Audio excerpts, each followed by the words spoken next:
Hey girl, let's talk crime. So this next case is a recent case and it does involve the murder of a child.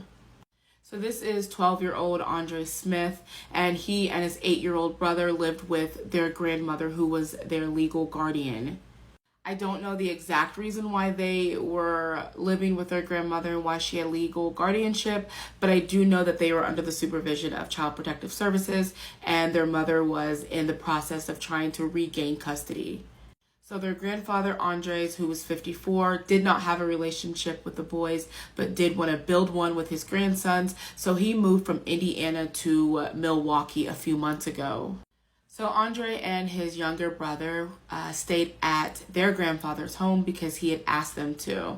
And in the middle of the night, Andres gets up to go use the restroom, and for some reason he realizes that he has missing money from his wallet. So then he goes into the living room and confronts 12-year-old Andre, who denies having the money and even empties out his pockets to show like, hey, I don't have any money. And at that point, he just completely loses it on Andre. So he begins to attack him. He's choking him, hitting him with a belt, hitting him with a coat rack. And his mother, who was also in the home, hears all of this going on, and she is disabled, so she could not intervene in any way. He also begins to hit Andre with his mother's cane. Andre then runs into the bathroom to lock himself in the bathroom, and his grandfather Andres was able to pick the lock and get in. He slams his head into the wall, leaving a hole in the wall, and he continues attacking him with a hammer.